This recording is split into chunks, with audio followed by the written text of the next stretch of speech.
Friends, ఇప్పుడే అందిన వార్త. ఆర్టీసీ డ్రైవర్ పైన దాడి, పరిస్థితి తీవ్ర ఉద్రిక్తత, డిపో దిగ్బంధం అంటూ వార్తా కథనాలు అయితే వస్తున్నాయండి. దీనికి సంబంధించి వివరాలు చెప్పడానికే వీడియో చేయడం జరుగుతుంది. చాలా మంది వీడియోస్ ఉన్నారు కానీ సబ్స్క్రైబ్ మర్చిపోతున్నారు. దయచేసి ఛానల్ సబ్స్క్రైబ్ చేసుకొని బెల్ ఐకాన్ ఆల్ ట్యాప్ చేయండి. ఇటువంటి ఇంపార్టెంట్ ఇన్ఫర్మేషన్ మిస్ అవ్వకుండా మీ ఫోన్ నోటిఫికేషన్ వస్తుందండి. చాలా మంది మీరు చూస్తున్నారు కానీ లైక్ చేయడం లేదని, దయచేసి లైక్ చేయండి. ఇన్ఫర్మేషన్ అందరూ కూడా మనం రీచ్ చేసిన వారు అవుతాం. హైదరాబాద్ లో ఆర్టీసీ డ్రైవర్ పై దాడి తీవ్ర కలకలం రేపింది. దీంతో 45 ప్రైవేట్ బస్సులు నిలిచిపోయాయి. డ్రైవర్ పై దాడి ఘటన నిరసనగా బస్సులను డ్రైవర్ నిలిపివేశారు. వికారాబాద్ డిపో డ్రైవర్ రాములపై నవాజ్ అనేటువంటి వ్యక్తి దాడికి పాల్పడ్డాడు.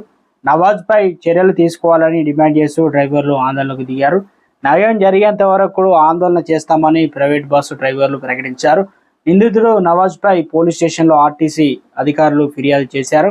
వికారాబాద్, తాండూరు, హైదరాబాద్కు వెళ్లే ప్రయాణికులు ఇబ్బందులకు గురయ్యారు.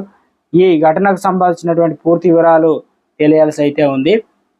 ఆర్టీసీ డ్రైవర్ పై బస్సు ఎప్పుడు తీస్తావంటే నేను భోజనం చేసింది తర్వాత తీస్తానని చెప్పడం, ఆలస్యం అవుతుందనే మాట పెరిగి ఆర్టీసీ డ్రైవర్ పై దాడికి పాల్పడడం, వీడియో అనేది నెట్టింట్లో సోషల్ మీడియాలో వైరల్ కావడం, దాంతోపాటు డిపోను ఇక 45 బస్సులను అయితే దిగ్బంధం చేసే విధంగా నడపకుండా ఆందోళన చేశారు డ్రైవర్లు సమ్మె యూనియన్లు.